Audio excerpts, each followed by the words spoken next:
Good afternoon, and thank you for joining us for virtual Bulldogs Behind the Scenes, featuring a look at the chemistry of plants and their evolution with a warming climate. Well, my name is Molly Clevin, and I'm from the University of Minnesota Duluth Alumni Relations team. Today, we're going to take a behind-the-scenes look at the research of Dr. Busta and his team. They are working to improve our understanding of how plants use chemistry to survive hot, dry conditions like those that were common in Minnesota and the Midwest last summer. Now to introduce our guest. We are fortunate to have Dr. Luke Busta with us today. Dr. Busta serves as an assistant professor in the Swenson College of Science and Engineering and is a UMD alum. His research focuses on plant chemistry to gain a deeper understanding of natural products. It is now my pleasure to hand it over to Dr. Busta. Thanks for the kind introduction, Molly. I'm excited to speak with you all today and give you a tour of the plant chemistry lab at UMD. As Molly mentioned, we work on the chemistry of plants, and she used this word natural products. This is a term that we use to describe all the incredible chemicals that plants make. They make a whole variety of them. You know, if you ever think of some of the murder mysteries of Sherlock Holmes, or even in certain James Bond films, there are toxins or poisons that people use to commit crimes or something along those lines. Those are all natural products, or that's the term that we use as scientists. But what we really mean is that they're chemicals that are made by plants to do incredible things. And so we're going to have a look at my lab today and some of the research that we do with these plant chemicals. So let's start with a short overview of the lab space. This is the research lab. It's located in the Heikola Chemistry and Advanced Materials Science building at UMD, which was part of a previous alumni event. You can see we have a large space. This is two laboratories that are sort of joined together. In the distance there, you can see a different lab that works on microplastics. And in this area here, you can see the beginnings of our lab. This area here is where we do molecular biology and biochemistry. I'll talk more about that in a little bit. We have sort of a central area where we have some of our plants growing, and we have a sort of central meeting area as well, where we can have discussions about our research projects. And so I think one of the things that I'd like to highlight before we move along further, I talked about sort of a variety of different techniques there and used some words like molecular biology and biochemistry and chemical analysis. And what does all this mean? Why are we having all these different areas? What I want to talk about is sort of how, as scientists, we study plant chemistry. And I want to do it using this photo here. So in this photo, you can see on the left-hand side are some little green plants. Well, I suppose in this context of this photo, they're the big ones, but overall, they're pretty small. So you see some green plants on the left. And then on the right-hand side, you see some other plants, but some of their leaves are quite a bit smaller, and many of their leaves are kind of red or even purple. These are actually the same species of plant. This particular plant is called Kalanchoe pinnata. And these plants are showing off different types of chemistry. And so in the one on the left, you see that the plants on the left have actually been grown under low light conditions. So they weren't given very much light to grow. And so you can see they've developed big leaves, and they're very green, lots of photosynthetic pigments in those leaves, lots of light harvesting chemicals to harvest light. Whereas on the right-hand side, those plants, their leaves are smaller. This is because they were grown in high light conditions. So they were grown under much brighter lights. And they have these kind of pink or purple or red kind of leaves as well, you can see. That's because they have filled their leaves with pigments that can actually block or absorb light. And I should say block or absorb UV light. And this is essentially they're producing their own sunscreen. This is sort of something that they are doing because they were exposed to the high light. And we as humans are putting sunscreen on our skin. We buy products to do that, but plants can generate their own sunscreen. And of course, we as humans have mechanisms for this as well. But plants don't have the ability to purchase sunscreen at the store, so they're using their chemistry to do this. And here's an example of that. I started this whole example by saying that I wanted to talk about the ways in which we as scientists study these types of phenomena. And what it really boils down to is that we need to use multiple types of scientific techniques to study plant chemistry. We need to use classical chemistry, like the study of molecules, understanding, in this case of the sunscreen, what types of molecules are absorbing the UV light and protecting the plant from the bright conditions. So we want to understand the chemistry, but we also want to know what types of genes are involved, like what type of DNA, what are the genes that are involved in generating these chemicals? Because if we understand that, then we would be able to use that information to breed plants or crops that have new abilities. And again, to refer back to this example, perhaps abilities related to being able to protect themselves from the sun. And so we're interested in chemistry, we're interested in understanding DNA. And as chemists, we're oftentimes also interested in understanding not only what genes are being used to make what specific chemicals, but the how that connects those two things. What are the reactions, the chemical reactions, and what are the proteins and enzymes that are involved in taking information that is stored in the DNA and using that to assemble building blocks, like little small molecules, into larger fancy molecules, the chemicals that we're interested in, that in this case, for example, are protecting the plant from the sun. So we have a variety of techniques that we have to use, is the point that I'm trying to get across here: chemistry, biochemistry and molecular biology, and genomics. And so we're going to look at some of the machines that we do and some of the techniques we use to accomplish each of those. Right now, we're back in that biochemistry and molecular biology area. And you can see here are two students that are currently in the lab. They're working inside a little fume hood there. This hood prevents the contamination of samples. So they're working with DNA and proteins and bacteria. And again, their goal here is to understand how the genes that certain plants have enable them to make particular chemicals of interest. I'll talk about some of the specific chemicals that we're interested in just a little bit. But what I want to point out to you here is some of the equipment that they're using. So you can see Taylor here is using pipettes. That's that little blue thing that she had in her hand just a minute ago. We've got ice buckets. That's to keep some of the reagents cold, to keep them from spoiling. Some of the things that we use in the reactions that they perform are actually living things, like little enzymes that have been extracted from cell cultures. And so you can see that she's preparing a reaction there in that small tube. She's working with the protocol. We develop protocols in our lab so that knowledge can be passed on from different students, or I should say, as students graduate, they can pass on the discoveries that they've made and the methods they've developed to other students. And this is something that you saw in the other corner of the molecular biology area. This is a spectrophotometer. It's a machine that measures how light interacts with various substances. In this case, Nicole is using this spectrophotometer to assess a culture of bacteria that she's studying, because the bacteria are containing some of the plant genes that we have that we're interested in. And I'll talk about that in a little while and explain why that's important. But at any rate, the first technique that we're using in our lab, those techniques are biochemistry and molecular biology. And this is kind of what it looks like in this video and that we just showed you. And in this picture here, this is what it looks like when we use those techniques. And so in the next video that we'll show you here, we're going to look at a slightly different technique that we use in the lab. This that you can see here, this is a setup for DNA sequencing. And so on the left, you can see Taylor is again working with a pipetter to introduce or to deliver a small amount of DNA into that silver topped machine right there. That's a DNA sequencer that we have. It's called a GridION. And it's actually a really remarkable machine. And we're going to look at it in detail here in just a second. But what I want to emphasize here is that this is quite a different technique from the biochemistry and molecular biology that we looked at previously. In this particular DNA sequencing technique, the students take small bits of DNA or RNA that they've isolated from the plant, and they introduce it into this DNA sequencer here that gives a tremendous amount of data. And then that data needs to be analyzed, and we have a variety of dedicated computers in the lab for conducting those analyses. I think in the next photo that we have here, we're going to zoom in on that little device that Taylor is touching her pipette against. You can see it right there. This is part of the DNA sequencer. And I know it looks a little bit odd, but what I want you to look at is that little golden area right in the middle. that little area is actually a membrane. So you can think of it as like a thin film, sort of like a piece of paper.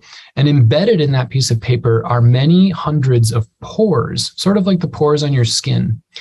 And in this device, we deliver, you can see the pipette tip that's delivering liquid is on top of the membrane there. So it's delivering DNA into that little area where the pores are. And the DNA gets pulled through the pores by an electric field. And as the DNA moves through the pores, it modulates an electric current that's moving through the film. And this leads to a signal that we can record with the computer and decode later to learn what the DNA makeup was, like A, T, C, G, G, G, G, T, T, C, C, that sort of thing. So we can get the DNA sequence from this device. And as I mentioned, there are many hundreds of pores in this single device that Taylor is using in this example. And so the amount of data that we get is really incredible. And we need to use a variety of computers to be able to decode the raw data from the machine into the genetic code of the plant that we're looking at.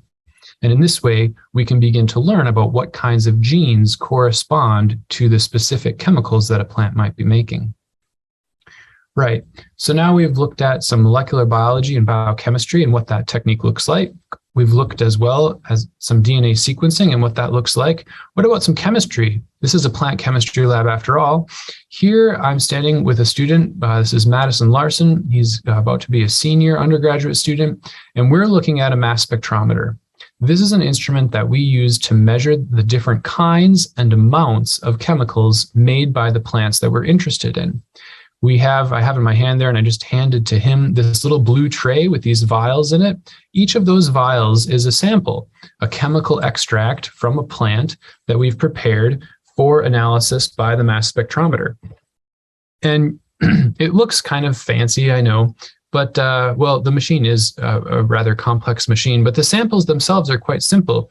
I'm sure you've prepared chemical extracts from plants in your own kitchen.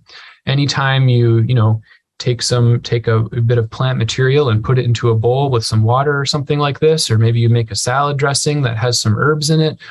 The liquid, when it touches the plants, leaches some of the chemicals out of the plant material and into the liquid. This is a chemical extract.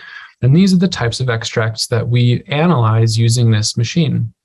The machine tells us, as I mentioned, the different kinds of chemicals that are present and the different amounts that they're present in. And so we can use pattern matching and a variety of other techniques to decode the raw information from the machine and learn about the type of chemical structure that is present based on that information. This is a powerful technique, and we can identify hundreds and thousands of different types of molecules. In most of the extracts that we work with, there are perhaps a few dozen highly abundant molecules that we work on quantifying. At any rate, now we've looked at the three sort of techniques that I wanted to highlight for you. We looked at the molecular biology, we looked at the sequencing, and now we've looked at the chemistry. Here you can see a photo of someone preparing a chemical extract. So this is a student working in a fume hood. They've got their vials lined up and they're using a solvent. In this case, we're using chloroform, which is a very non-polar solvent. So a solvent that's kind of oily, more like oil and less like water, right? Those two separate if they're mixed. So this is sort of a hydrophobic, oily solvent that we use to extract chemicals from the plants and prepare samples for analysis. And so we've looked at the three techniques, and I've been mentioning that we use these techniques to study plants, and I've talked about different types of chemistries that they do, but what are some of the exact projects that we are actually working on?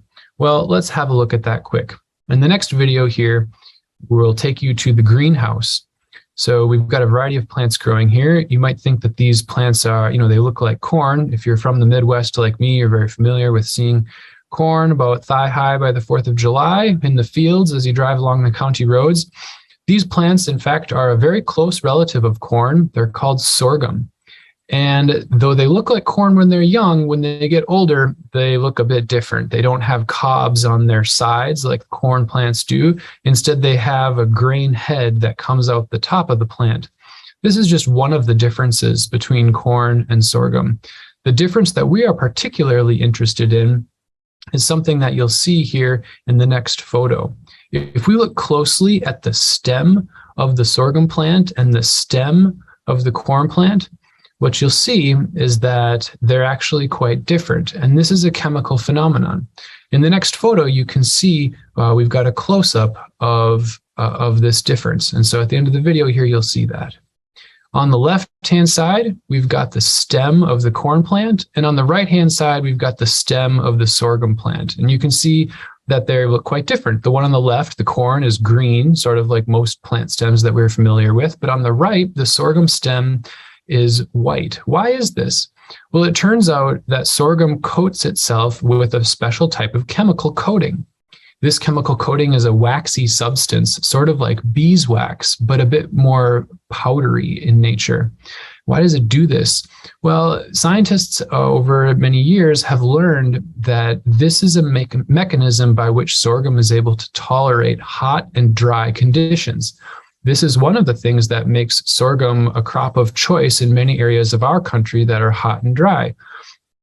So you see a lot of sorghum fields in Nebraska and Kansas, Texas, and Colorado, areas like that where there are consistently more hot and dry conditions. This chemical coating, the white coating, is one of the things among a variety of mechanisms that allows sorghum to survive in those hot and dry conditions. This is a chemical trait, or this is some type of chemistry that sorghum is doing that corn does not do, that enables it to survive in those conditions. And so we are quite interested in learning why and how sorghum is able to do this and maize is not, or corn is not. As I mentioned, sorghum and corn are very close relatives. So they're sort of like siblings in a sense. And the fact that one is able to do this and the other is not is slightly surprising. And so we think that there is just a small difference at the DNA level between corn and sorghum that is allowing sorghum to do this, but preventing corn from being able to do this. And by discovering what this difference is, by using our three techniques that I mentioned, molecular biology, DNA sequencing, and chemistry, we think that we're going to be able to figure out what the difference is between these two, and this will allow us to breed or create corn lines that have this chemical trait that are then hopefully able to survive better in hot and dry conditions, particularly if irrigation is not available. So this is the goal of one of our current research projects. We've looked at this picture here. We've seen these plants in the lab several times. And you might be wondering, like, why are these tiny plants in the lab? Well, the answer is this. We want to work on corn and sorghum because they are crop plants. They provide much of the food that we eat. Well, corn does, right? But it's difficult to work with corn and sorghum. They're very big plants. If we want to grow many of them, we need a lot of space. They're relatively slow growing. They can be hard to use in scientific experiments for these reasons. And so what we do in the lab is we work on these little plants instead. We call this a model system. And you may not have heard of that before, but what this means is just like when you hear about folks who study cancer talking about lab rats or working on mice or studying cancer in mice, or the term lab rat is the term that comes to mind for me. That is referring to a model system. In the cancer world, folks like to study rats or mice because there are issues with studying cancer in humans, clearly different from issues that we experience when trying to study chemistry in maize and sorghum. But nevertheless, it is advantageous to use a model system, like a small system like this, like these little plants here, to study this phenomenon of the white coating versus the green versus no white coating, and understand in detail how that works before trying to apply that information in corn and sorghum. This speeds up the research and makes it faster to arrive at solutions for addressing things like drought. So let's look at the next photo here, and you can see this is one of the plants in our model system that we're working with. You can see the leaves that are towards the center of the photo. These are young leaves. These have thick white coatings on them. The leaves look quite white. These are the same waxes that I was talking about that are present on sorghum leaves. You can see on the leaves that are on the far right or on the very top, those leaves don't have as much of this white coating. They're looking pretty green by comparison. And so by comparing the molecular biology and genomics or DNA and chemistry of these leaves on this little plant here, we can learn about what types of genes, what types of DNA are required to make these white coatings. And we can get a lot of information figured out about this particular phenomenon before we go on to tackle bigger plants like corn and sorghum. And so this model system has been a very convenient way for us to study this phenomenon. I can answer more questions about that particular project in the question and answer session. But one thing I want to end on here is something that I haven't talked about yet, but you'll see in this little video collage. And that is that the research we do in this lab is really driven by the students in the lab. Here you can see this is Nicole Groth. She's an undergraduate student working with molecular biology techniques. Here's another shot of Nicole and Taylor working in the biochemistry area in the lab. We typically have 8 undergraduate students working in the lab each semester and over the course of the summer. And they are the ones that really drive the research forward. We also have several graduate students that work in the lab. And by working together, the undergraduates and the graduate students make a lot of great progress towards solving the challenges that we're trying to overcome. And so the point I'm trying to make here is that without these students in the lab, it's impossible for our research to move forward. And so one of the ways that you could support research in our lab, if you wish, is to make a donation so that we can get more students in the lab performing the research. Students in my lab are paid. These are paid positions. And if you would like to make a donation that will go into a scholarship fund for students to perform research, there are 3 easy steps you can perform. You can Google the Busta Lab. The first link that shows up should be to the lab website. You can click on the page for research, and then you can click support. There's a screenshot on the right here, and you can see that a little ways down, in all capitals, there's a link that says click here to support the Busta Lab. That will take you to a page where you can make a donation directly to our plant chemistry research program. And any donations made, those funds will go directly to supporting students in the lab who are actively conducting the research. Well, thank you for coming on the tour with me today. I'm looking forward to answering your questions, and I'll hand things back to Molly here. Thank you. Well, thank you, Dr. Busta, for sharing with us that important research. We are now going to transition to our question and answer portion of the webinar. And there were a few questions that came in. So we did actually have a couple questions coming in about the students that work in your lab, and I think you summarized that really well at the end. But just wondering a little bit more about how you recruit these students. Are they with you for all 4 years? And can you talk a little bit about that? Sure. So the students in my lab, they hear about the lab in a variety of ways. I would say a few times a semester, I go into undergraduate classrooms and give presentations on the research that we do. I give presentations to the chemistry club, and there are also some other sort of ways that we disseminate a bit of information about the lab on campus. And so any student is welcome to contact me. We take on like 1 or 2 students a semester, I would say. We aim to take on students when they're in their 2nd or 3rd years so that they have a few years that they can participate in research and make progress on a project. Research takes a bit of time. And so if a student joins in their final semester, which has happened and works out fine, but it's best if they can be in the lab for a while. I think it's more rewarding of an experience for them if they can take some time to learn some techniques and then deploy them towards answering a research question. So in that way, we have a variety, students in the lab are of a variety of ages, right? Usually from sophomores all the way to 2nd year graduate students. I don't know. I think this covers the components of the question.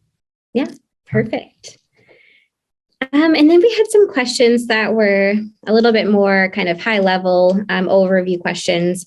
The first is just wondering, kind of in your opinion, what does the future look like for plant research as it relates to a changing climate? Yeah, this is a great question. I think maybe the best way for me to answer this is let's see.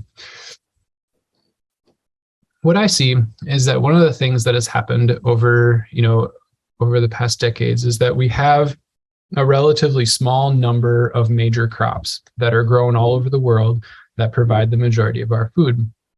And that, that number is in the tens, right? This is like 10, 20, 30, 40 crops or something like this, right? That provide the majority of the food. In reality, there are many hundreds of plants that are edible and that could be eaten. And a lot of these are wild plants, or a lot of these are sort of semi-domesticated or something like this, or are maybe kind of like wild relatives of current crops.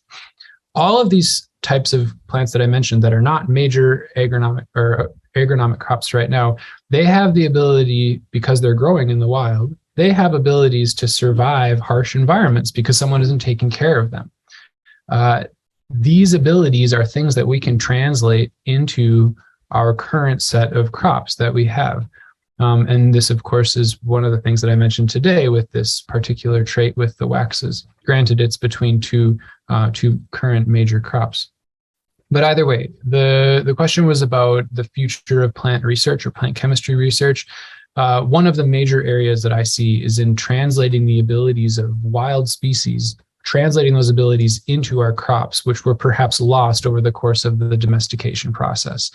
And this is why being able to use these three techniques that I mentioned is so important, because those are all required in order to effectively accomplish that goal.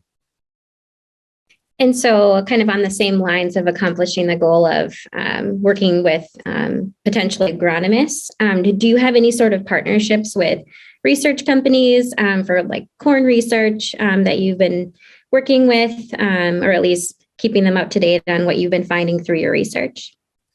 So at the moment, we're still sort of, I started my lab a couple of years ago. So our research program is only a couple of years old. And so we're still in early days with a lot of the ideas that we have as far as the specific scientific questions that we're trying to address, or the specific types of research areas that we're trying to focus on. So we don't have anything set up at the moment. I think it's a bit, maybe it's not premature yet. I suppose it's always good to develop relationships. But I think we're still a couple of years away from being able to come to the table with something very tangible in hand. And then what personally do you think has been most surprising about your research findings thus far in the process?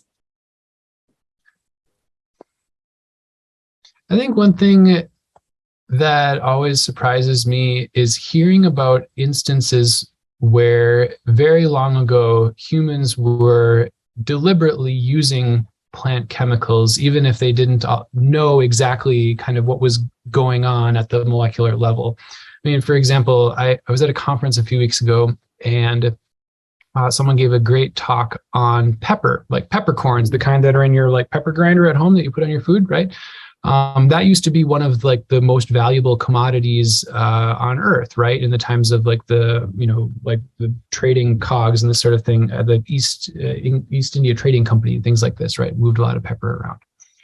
The whether or not they knew it, humans were what they were interested in, and why those crops were so valuable was because of their chemicals. And so the person at this conference told a great story about Anthony von Leeuwenhoek, the sort of the founder of molecular biology, who sort of, or of microbiology, who's like discovered a lot of microbes and things like this.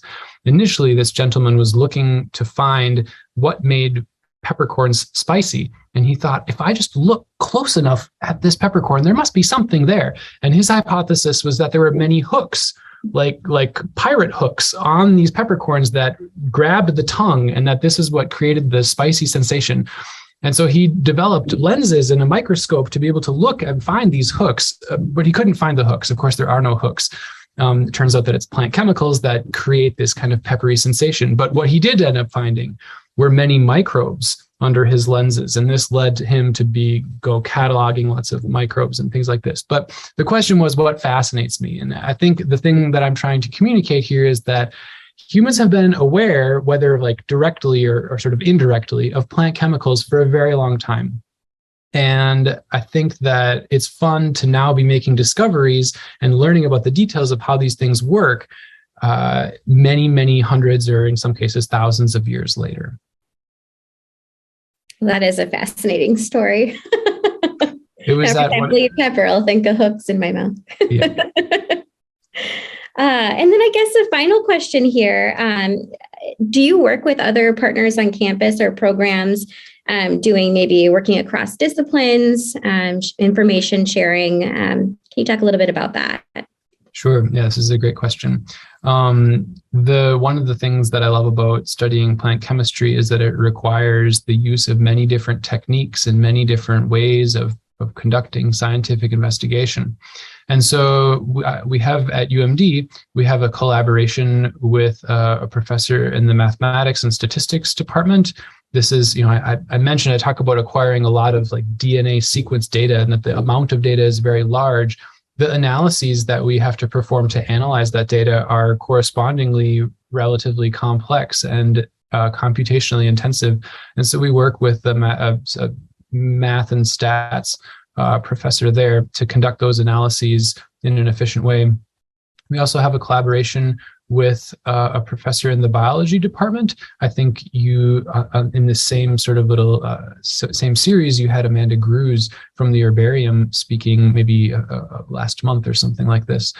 We work closely with her and use the specimens in the herbarium in our work as well. It's a way that we have to access the chemistry of many different plant species without having to travel across the state or across the globe. Outside of UMD, we have a variety of collaborations as well, including with members of the USDA.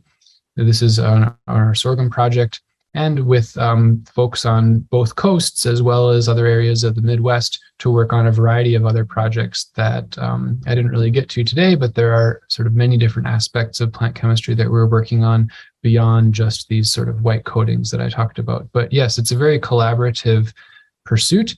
And in general, plant chemists across the country are a very collaborative bunch.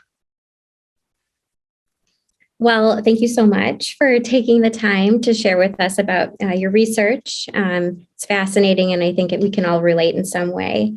If you all have other questions that maybe come up later, feel free to reach out to Dr. Busta, or you can email our office. We're happy to pass those questions along, but I'm sure you would be willing to field some of those as they come in. Additionally, if you're new to the program and this is your first webinar you're attending, our office does host about 1 to 2 of these sessions a month.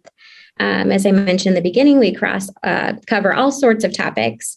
So feel free to come back and email our office, alumni@d.umn.edu, if you are not on that list.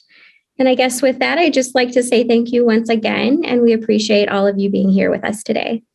Thanks and have a good day.